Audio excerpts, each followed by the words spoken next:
계신가요? 오늘 또 주일을 맞이해서 저녁 예배 말씀을 또 살피고 또 귀한 은혜를 나누도록 하겠습니다. 오늘 낮 시간에 우리가 살펴본 대로 아브라함이 실현한 하나님 나라는 어떤 것이었는가? 우리가 이 하나님 나라에 대한 개념을 좀 더 분명히 할 필요가 있거든요. 계속해서 하나님 나라를 구하자, 또 하나님의 의를 구하자고 이야기를 해도 하나님의 나라를 구한다는 것이 과연 무엇인가? 이게 많은 사람들이 목사님들조차도 이제 이 부분에 대해서 그 설교하는 것이 좀 애로사항이 있다. 그러니까 왜 그러냐면 하나님 나라를 구하는 것이 과연 무엇인지, 하나님의 의를 구하는 것이 무엇인지, 첫째는 하나님의 나라가 무엇인지, 두 번째 하나님의 의가 무엇인지를 알아야 되고, 그 다음에 구한다는 것이 무엇인지를 알아야 돼요. 그리고 그 이후에 하나님께서 그렇게 하는 사람들이 착하고 충성된 종이다, 이렇게 여기서 주시는 상급이 어떤 것인지를 우리가 잘 살펴야 신앙생활에도 우리가 더욱더 힘을 내고 또 신앙생활의 진정한 목적과 그 목표를 이룰 수가 있다는 것이죠.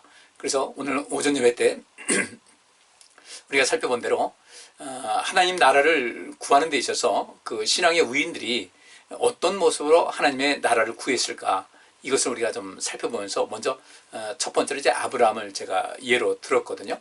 그러면 아브라함이 오늘 낮 시간 말씀대로 이렇게 살펴보게 되면 아브라함은 어떤 사람이었는가? 하나님께서 그를 부르셨어요.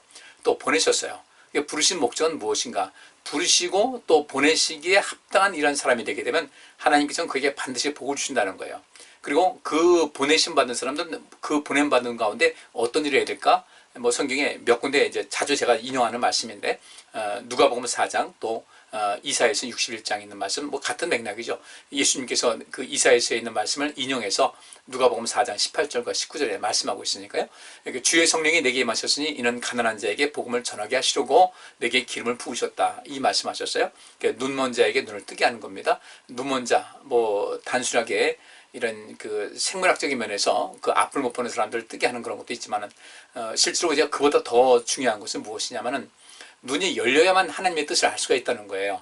그러니까 그 육신의 눈 말고 또 다른 거. 그러니까 이 마음이 우리가 온전해지고 마음의 문이 열리고 하나님과의 그 소통이 형성되게 되면은 이 세상을 바라보게 될 때 전혀 다른 모습으로 보인다는 것이죠. 그러니까 바울이 예수님 만나기 전에 그 세상과 바울이 예수님 만난 후에 이 세상을 이렇게 비교해보면 엄청난 차이가 있었어요. 엄청난 차이가 있었고, 그런 그 눈에 보이는 세상, 그전에는 보이지 않던 그 세상이 있다 보니까 그런 살아가는 것이 그 축소될 수밖에 없었고 좁을 수밖에 없었는데, 근데 그런 그 하나님 나라를 우리가 알고 또 하나님께서 그의 마음의 눈을 열어주시고 세상을 바라보는 그 인식과 사고의 그 틀을 바꿔주시니까 그런 이 세상이 어떤 세상인지 참 모습을 좀 더 그 온전하게 바라볼 수가 있었다는 것이죠. 그래서 하나님께서 아브라함을 부르실 때는 그에게 복 주셨고, 또 보내실 때는 무엇이었는가? 부르실 때는 복 주기 위해서 부르셨고, 보낼 때는 세상에 복 주라고 보내신 거예요. 이것이 하나님 나라를 구하는 겁니다. 그래서 이런 그 하나님의 부르심에 합당하게 응답해서 주 앞에 나오고, 또 주님의 명령에 순종해서 보내시는 그 모든 뜻을 따라서 생명사역과 이 세상의 그 공정함을 이루는 것, 곧 하나님의 의를 구하라는 것은 분명히 이 세상에 어떤 편차가 있다는 것이죠. 그 편차가 있는데 그 편차를 어떻게 극복할 것인가? 아브라함이 롯을 보낼 때 롯은 분명히 아브라함과 상대적으로 볼 때는 롯도 굉장한 부자였겠죠. 너무 많아서 이렇게 서로 헤어졌으니까, 가축들이 너무 많아서 이 목축지가 부족하니까 헤어진 것이니까 아브라함이 그를 그 빈손 들어서 빈손을 보냈겠어요? 그것이 아니죠. 롯의 소유도 많았고 아브라함의 소유도 많았는데 아브라함은 더 큰 사람이었어요. 아브라함은 내가 큰 사람이다. 상대적으로 이 롯이 나보다 좀 모든 것이 부족함이 있다. 그러니까 여기서 볼 때는 아브라함과 롯을 비교해 볼 때 롯은 어떤 사람이에요? 가난한 자인 거예요. 그러면 주의 성령이 내게 임하셨고, 성령께서 우리에게 또 그 말씀하시는 것은 무엇이냐면 가난한 자에게 복음을 전하는 것이거든요. 복음이 되는 거예요. 가난한 자에게 복음 자체가 되는 거예요. 그리고 아브라함은 롯에게 복음이 됐어요. 어떤 복음입니까? 내가 먼저 선택지를 찾아라. 내가 갈 길을 찾아라. 너한테 먼저 선택지를 주겠다. 그래서 이 롯은 눈을 볼 때 요단강 근처에 있는 소돔, 그 고모라 그쪽을 찾아간 거죠. 그때는 비옥했죠. 요단강이 있으니까 비옥했고 또 모든 목초지로서 충분했는데 아브라함은 그냥 가나안 땅에 남은 거예요. 가나안 땅에 남았을 때 하나님께서는 그에게 요단강 근처에 있는 그 좋은 푸른 목초지보다 더 확실한 보장을 해주셨다는 것이죠. 이것이 뭐예요? 하나님 나라. 그러니까 이 자꾸 목자들끼리 싸우니까 이 속에서 점점 갈등이 심해지지 않겠습니까? 그 갈등이 심해지는 것을 막기 위해서 우리 좀 헤어지자. 따로따로 이제 그 삶의 터전을 마련하자. 그 보내는 가운데 롯에게 자인이 상대적으로 약한 자의 입장이다 보니까 그에게 이 아브라함은 복음에 대해서 네가 먼저 선택해라. 네가 보기 좋은데 이것이 좋겠다면 그리 가라. 네가 동으로 가면 난 서로 가겠고 네가 서로 간다면 난 동으로 가겠다. 이 롯은 그 속에서 먼저 우선권을 얻게 된 거죠. 이것이 바로 그 하나님 나라를 구하는 거예요. 생명사역이라는 겁니다. 상대와 나는 그보다 더 많은 것을 갖고 있으니까 그 약한 부분에 있는 것을 더 도와주기 위한 그런 모습, 기꺼이 배려하는 거, 이게 생명사역이죠. 그리고 하나님의 의라는 것은 형평을 이루는 것이거든요. 공평한 세상 만드는 거예요. 또 이 공의로운 세상을 만드는 거예요. 또 공정한 세상을 만드는 거예요. 그러면서 아브라함은 내가 더 많은 걸 가지고 있으니까 롯에게 또 그런 모든 걸 채울 수 있는 그런 기회를 준다. 그 롯에게 복음 자체가 돼서 롯의 마음에 평안을 갖고 떠나게 되는 거죠. 이것이 이제 그 하나님 나라를 구하는 이 아브라함의 삶의 모습 속에서 나타나는 하나의 그 상징물이다. 그리고 하나의 사례라고 이렇게 볼 수가 있는 거예요. 그리고 그 다음에 이제 그 말씀 앞에 봤죠. 소돔 그쪽에 있는 남방 그 왕들이 그 국가들이 어려움 당했을 때 그 아브라함은 그 남방에 있는 사람들과 속한 사람도 아니고 북방에 있는 사람에게 속한 사람도 아니었어요. 그는 그저 그 중립지대에 있는 사람인데 공의롭지 못하고 공평하지 못해서 그 남방을 와서 쳐서 소돔과 고모라 그 지역에 있는 사람들의 것을 사람들을 그것도 포로로 잡아가고 롯도 거기 포함이 됐죠. 많은 재물 약탈해가고 이것이 공정하지 못하다는 것 때문에 북방을 쳐서 또 그것을 모두 형평을 맞추는 겁니다. 이것이 바로 그 하나님 나라를 구하는 우리 하나님 있는 백성들이 살아야 될 그 삶의 양식인데, 자, 이제 오늘 오후 예배 때는 어떤 것을 볼까? 창세기 22장 9절부터 12절까지 말씀을 제가 보겠습니다. 하나님이 지시하신 곳에 이르렀을 때 아브라함은 그곳에 단을 쌓고 나무를 버려 놓은 다음 자기 아들 이삭을 묶고 단의 나무 위에 올려놓았다. 그리고 그가 손을 내밀어 칼을 잡고 자기 아들을 치려고 하는 순간 여호와의 천사가 하늘에서 아브라함아 아브라함하고 불렀다. 아브라함이 내가 여기 있습니다 라고 대답하자 천사는 그 아이에게 손을 대지 말아라. 그에게 아무 해도 입히지 말아라. 내가 하나밖에 없는 네 외아들까지 아끼지 않았으니 내가 하나님을 두려워하는 줄을 내가 이제 알았다고 말하였다. 자, 이 말씀에 이것은 아브라함이 행한 것이고요. 그 이전에 하나님께서 어떻게 하셨어요? 그러니까 제가 먼저 아브라함이 행했던 것을 먼저 말씀드렸어요. 그러면 그 이전에 어떤 모습이었을까? 자, 22장 1절부터 3절에 이런 말씀이 있어요.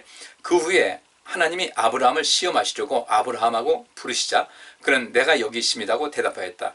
그때 여호와께서 아브라함에게 말씀하셨다. 너는 사랑하는 내 외아들 이삭을 데리고 모리아 땅으로 가 내가 지시하는 산에서 그를 나에게 제물로 바쳐라. 그래서 아브라함은 다음날 아침 일찍 일어나 나귀의 안장을 지우고 제물을 태울 나무를 준비하여 두 종과 자기 아들 이삭을 데리고 하나님이 지시한 곳을 향해 떠났다. 이것과 하나님 나라를 구하는 것과 과연 무슨 의미가 있을 것인가? 이 성경에 나와 있지 않지만은 하나님께서 성이 자세하게 나와 있질 않아요. 근데 대략적인 것은 나와 있잖아요. 하나님께서 아브라함을 처음 부르실 때 오늘 낮 시간 성경 본문 말씀대로 내가 너에게 복 주겠다. 내가 널 창대케 하겠다. 그리고 하나님께서 그에게 복 주신 이유가 뭐예요? 넌 세상에 복 주는 사람이 되라는 것이었어요. 이런 보장이 하나님께서 아브라함이 너 세상에 복 주는 사람이 돼야 돼. 근데 어떻게 복 줘야 되겠습니까? 내가 너에게 이 세상에 복을 주고 이 세상에 희망을 주고 용기를 주고 내 자신이 복음이 되는 삶을 살기 위해서 살도록 내가 모든 것을 그 뒷받침을 다 해주겠다는 것이죠. 그래서 하나님께 그에게 복 주신다고 약속하신 거예요. 그래서 아브라함을 축복하는 자에게는 복을 내리고 또 아브라함을 저주하는 자를 저주하겠다. 그러니까 그 하나님께서 그에게 주신 복뿐 아니라 아브라함을 축복을 해요. 사람들이 아브라함을 축복을 하고 그에게 뭔가를 제공을 하고 그를 살펴줄 때 그들이 자기들이 잘 되는 것을 느낀 거예요. 우리 사람도 그런 거 있지 않습니까? 어느 때인가부터 내 일이 잘 되더라. 어떤 분들은 내가 신앙생활 한 다음부터 내 인생이 폈다. 이런 얘기를 하지 않습니까? 그러니까 그 사람들도 그렇겠죠. 아브라함을 잘했어요. 우리 앞에 그 말씀 살폈죠. 오늘 오전 예배 때 그 말씀을 살폈는데 이 말씀이 있죠. 그 아브라함이 그 북방 사람들과 그 전쟁을 벌일 때 그와 함께했던 이 아브라함과 동맹을 맺었던 몇몇 사람이 있어요. 그 아주 굉장히 친하게 또 원만하게 잘 지낸 것이죠. 거기 누가 있었냐면 아넬과 에스골과 마므레라는 사람이 있었어요. 그러니까 그 아브라함이 북방 그 연합군을 치러 올라갈 때에 그때 자기의 사람들 뭐 318명 그 인원이 있죠. 318명이 있었는데 그것까지는 안 되는 거예요. 그래서 늘 가까이 지내고 친밀감을 형성했던 그 아넬과 에스골과 마므레에게 요청을 했고, 그들은 또 그들 나름대로 그 있는 사람들 동원해서 같이 갔겠죠. 근데 그러면 이 아넬과 에스골과 마므레가 어떻게 해서 아브라함과 동맹을 맺었을까? 우리 그것도 생각해 봐야 돼요. 여기서 이 아넬과 에스골과 마므레가 아브라함과 어떤 관계를 뭐 유지하게 됐다, 어떤 그 과정을 통해서, 어떤 동기를 통해서 이 관계성을 형성했다라는 것은 나와 있지 않지만은, 이 전쟁터에 나간다고 아브라함이 얘기했을 때 그 기꺼이 함께했던 아넬과 에스골과 마므레, 그래서 아브라함은 이제 이 세 사람과 함께한 그들에게 몫은 그 챙겨주라고 소돔 사람에게 얘기를 하죠. 소돔 왕이 와서 아브라함에게 당신이 우리의 재산 찾아준 거 당신 가지시오. 아브라함은 노라고 단호하게 하면서, 그렇지만 나와 함께했던 아넬과 에스골과 마므레의 몫은 챙겨달라. 이들이 원한다면 주라는 얘기예요. 그렇다면은 이 아브라함이 왜 이 세 사람과 그 주변 사람들이 어떻게 해서 이렇게 큰 힘이 됐을까? 그럼 분명히 아브라함에게 잘한 사람이라는 거죠. 친밀한 관계를 유지하고 이방인으로서 살아오는데 그들끼리 그 아브라함과 그 사람들이 거기서 지낼 수 있도록 모두 도와준 사람이었다. 근데 그렇게 하면서 그들이 분명히 복을 받았을 것이라는 거예요. 너를 축복하는 자에게 내가 복을 내린다고 했으니까 복을 반드시 받았을 것이라는 겁니다. 이런 것이 과연 어떤 것인가? 이것이 하나님께서 하신 역사거든요. 하나님의 일에 관심 갖고 하는 것은 굉장한 역사가 있어요. 아브라함이 그런 경험을 통해서 이제는 하나님 앞에 절대적으로 순종하는 삶을 살게 됐고, 그는 또 하나님과의 관계 속에서 어떤 것이 있는가? 성경에 자세하게 나와 있지 않지만은 아브라함은 우리 일반 사람들이 경험하지 못했던 대단한 체험을 했을 거라고 봐요. 저는 그 아브라함의 삶의 모습을 볼 때, 그리고 그는 바울이 이제 그 낙원에 이끌려가고 하나님과 굉장히 깊은 대화를 나누고 했던 것 같이 아브라함 역시 그런 사람이었을 것이다. 그리고 성경에 이 아브라함을 그 하나님께서 만나신 다음부터는 하나님께서 그와 대화하는 내용이 군데군데 나오거든요. 군데군데 나온다면 그 정도였을까? 그렇지 않죠. 아브라함은 정말로 그 이방 땅에 가서 외롭게 사는 사람이었고요. 항상 위험이 상존하는 그런 가운데 있었습니다. 그런데 그때마다 하나님께서 계속해서 개입하시거든요. 그 위기를 당할 때 개입하시고 도와주시고 또 이기게 하시고, 그러니까 이 속에서 이 아브라함은 하나님을 어떻게 체험했을까? 하나님의 전능성을 알았을 거라는 거예요. 하나님의 전능성. 지난 금요예배 때도 그 말씀을 봤지만은 예수님 제자들이 오병이어의 기적을 체험했어요. 그리고 이제 예수님이 말씀대로 바다 건너편을 건너가는 가운데 바람이 역풍이 불어가지고 노젓는 것이 굉장히 힘들 때 예수님께서 물로 걸어오셔서 그들 돕기 위해서 오신 것이죠. 그 오셨을 때 물 위로 사람이 걸어가는 게 밤이라 깜깜해서 보이지 않고 무서워서 말박 벌벌 떨 때 안심하다 나다. 그래서 성경은 그 마가는 뭐라고 기록하고 있냐면, 저들이 그렇게 놀라고 뭐 두려워하고 했던 것은 마음이 둔해져서 그 전날 저녁에 이미 오병이어의 기적을 베풀어 주셔서 하나님께서 어떤 분인지를, 또 우리 예수님께서 어떤 분인지를 그들에게 분명하게 인식해 주었고, 그들은 또 말하기를 너희도 가려느냐 했을 때 영생의 말씀이 여기 계신데 우리가 어디로 가겠습니까? 이렇게 고백한 사람들인데도 불구하고 항상 예수님의 그 능력의 그 한계를 정했다는 거죠. 이건 하시지만은 이것까지 하실 줄은 몰랐다. 이렇게 되는 거죠. 그런데 우리도 그런 마음이 있어요. 무의식적으로. 하나님께서 이런 일을 하셨다면 이 일은 잘하지. 사람이 그러니까 어떤 사람이 이런 일을 잘해요. 근데 이 일을 잘한다고 해서 저희도 잘하는 건 아니니까 우리도 하나님을 바라볼 때 그렇게 생각하는 경향이 있다는 것이죠. 예수님의 제자들이 그랬어요. 오병이어의 기적을 베푸셨다. 근데 물이 오셨을 때 예수님께서 나다라고 했을 때 그냥 아이고 안심이다라는 것이 아니라 그 속에서 더 많이 놀랐던 거예요. 예수님에 대해서 더 두려움도 갖고 그랬겠죠. 어떻게 사람이 물 위로 걸을 수가 있지? 뭐 이런 데서 더 예수님을 더 깊이 알게 된 것이죠. 그런 그 가운데 우리가 무엇을 깨달을 수가 있을까를 우리가 보게 되면요, 우리 하나님을 좀 보다 더 온전하게 알자는 것이죠. 부분적으로 알지 말고 이 일을 하셨는데 저 일까지 하실 수 있는지 몰라 이렇게 하지 말고 하나님께서는 못 이루실 것이 없다는 말씀이 성경에 있는 대로 다 믿어야 된다는 거예요. 그 믿음 가지고 인생을 살아갈 수가 있어야 텐데 그 믿음이 제자들에게는 부족했던 거죠. 둔해졌다. 마음이 둔했기 때문이라 하는데 그 둔했다는 것은 사람이 아둔하다, 바보 같다 그런 것이 아니라 역시 그들은 아직까지도 그 하나님을 인식하고 예수님을 인식하는 데 있어서는 아직까지도 뭔가 이 눈이 환하게 열리지 않았다는 것이죠. 그래서 우리가 눈이 열려야 돼요. 눈이 열려서 모든 것을 새로워질 수 있는 그런 모습, 아까 제가 서두에 말씀드린 대로 그겁니다. 가난한 자에게 복음을 전하게 하시고 눈을 열게 하셨어요. 눈을 열어주셨어요. 소경의 눈을 열어준 것만이 아니라 우리의 영적인 눈, 세상을 바라볼 수 있는 온전한 눈. 근데 눈은 우리 뇌 속에 필요한 정보를 가져다주는 하나의 전달 수단이지, 이 눈 자체가 모든 것을 해석하고 판단하는 것은 아니잖아요. 그러니까 우리가 뇌가 모든 것을 판단하고 해석하는데 그 속에 하나님의 우리 하나님께서 우리에게 허락하신 영과 합력해서 뭔가 새로운 생각을 하고 있는 것인데, 아브라함은 그런 면에서 상당히 발달한, 또 상당히 뛰어난, 또 상당히 체험적인 그런 믿음을 가졌다는 것이죠.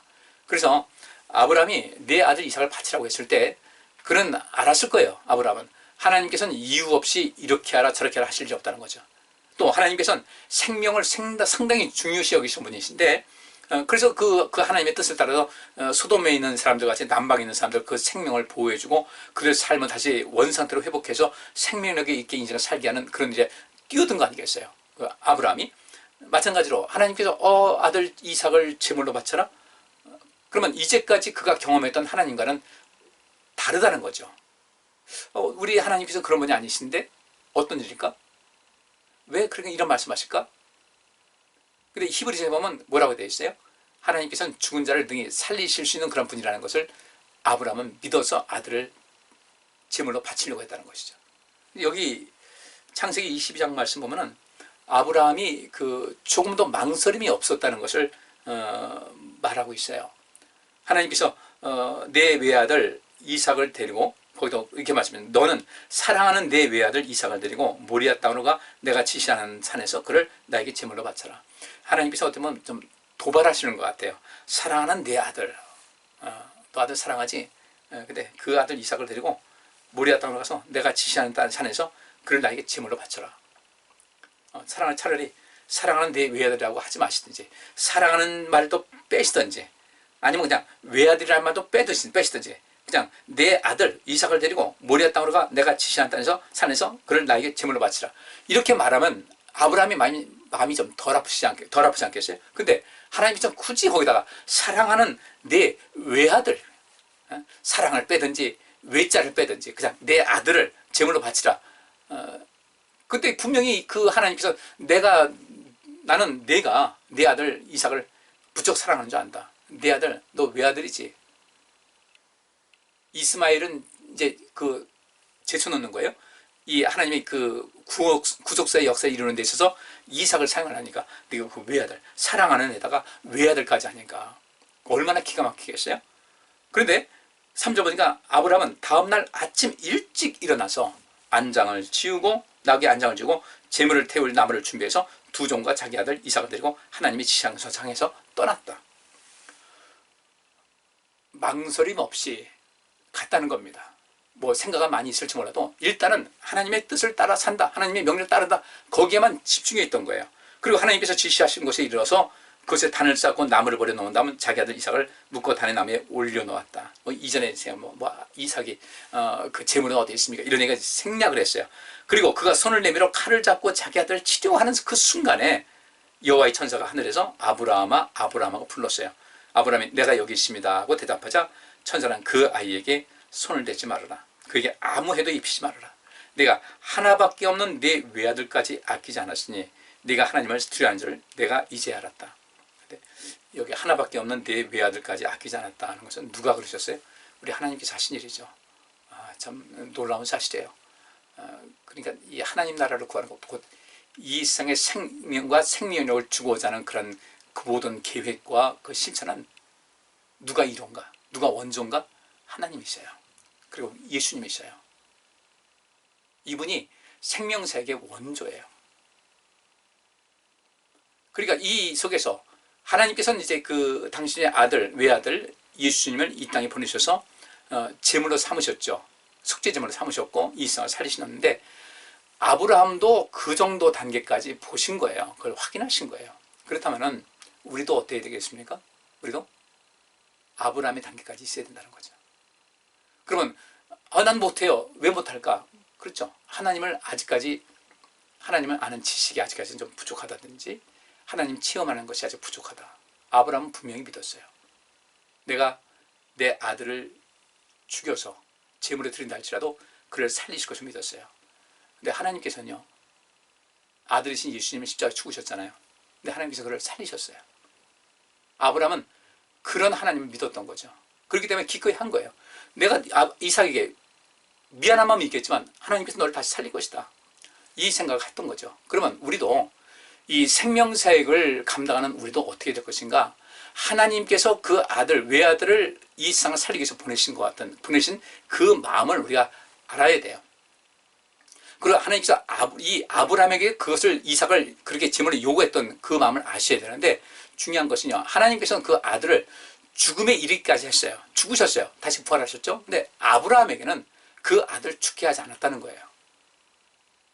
단지 그 아브라함의 믿음을 한번 보시고자 했던 것이죠. 주님께서는 우리에게 생명사역을 맡기셨습니다. 그럼 우리는 어느 정도까지 해야 될 것인가?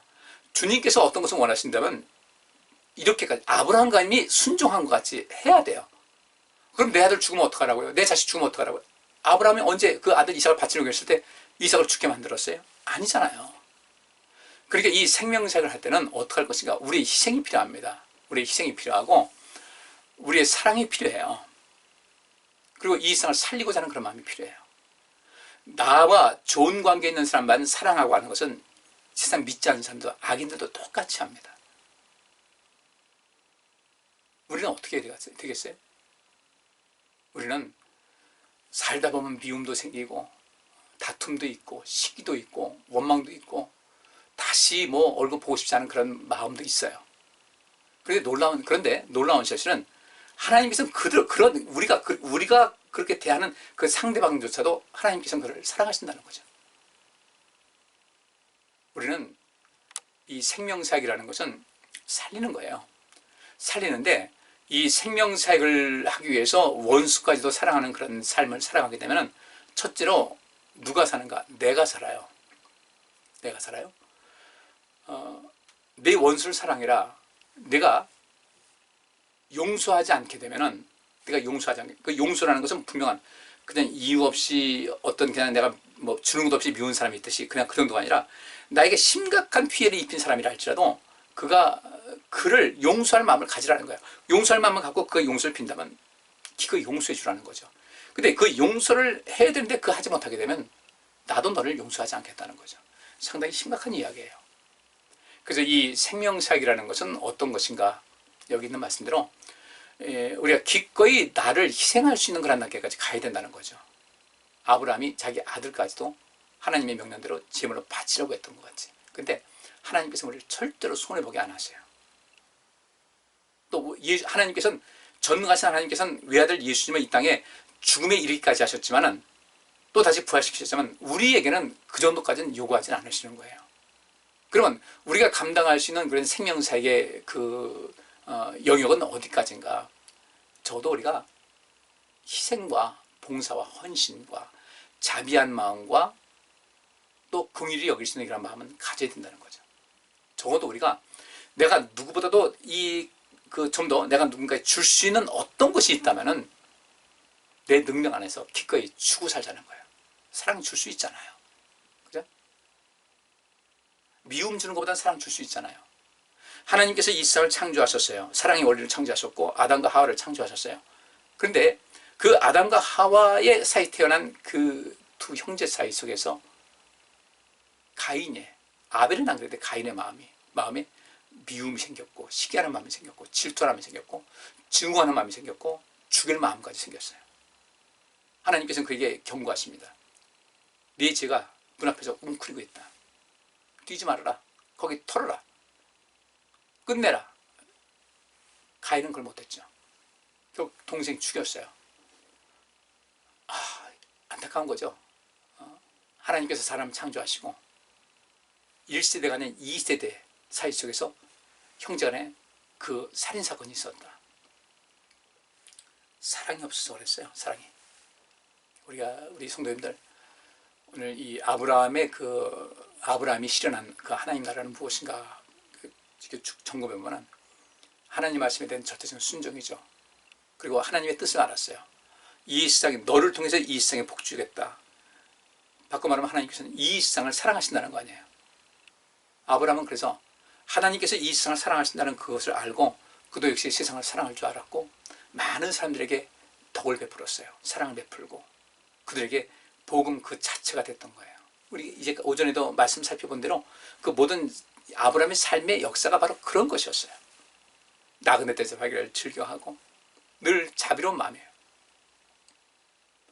또 여러분 잘 아시다시피 오늘 본문에 이제 어떻게 나와 있지 않지만 또 이렇게 제가 오늘 성경 구절은 더 이상 넣지 않지만 소돔과 고모라 어땠어요?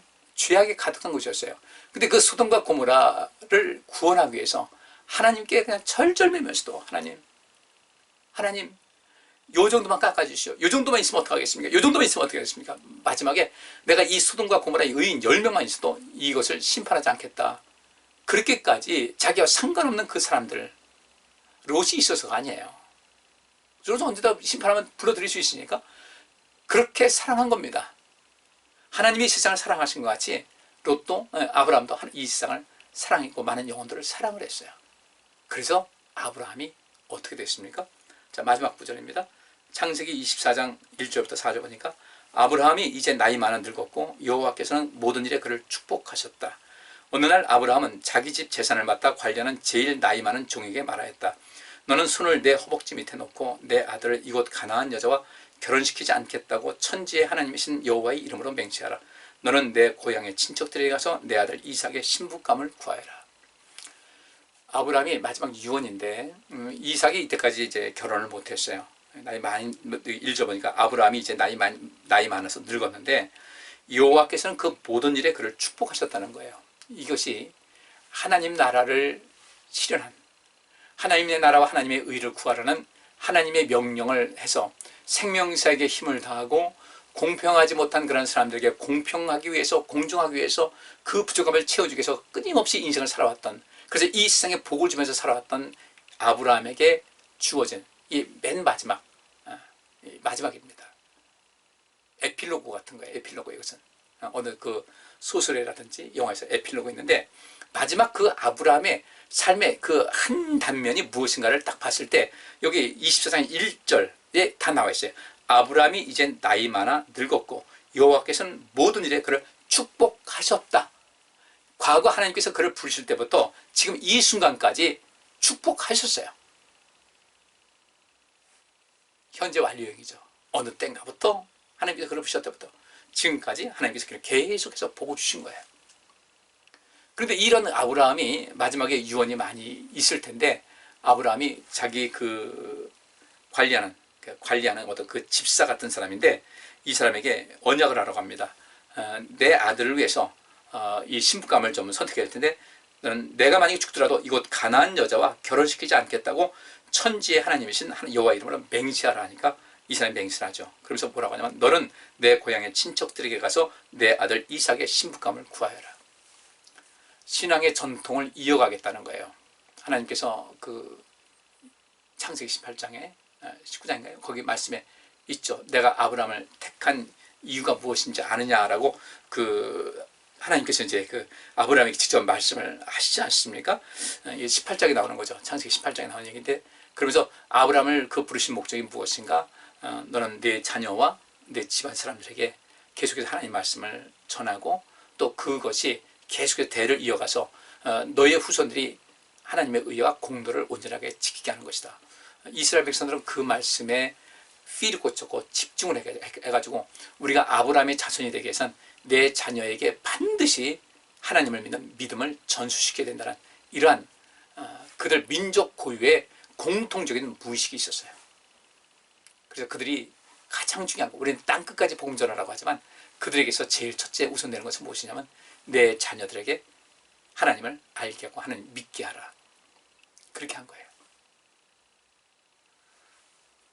생명사역과 또 우리가 그 하나님 그 생명사역 곧 하나님의 나라와 하나님의 의를 구하는 것이죠. 최고 정점은 무엇인지 아십니까?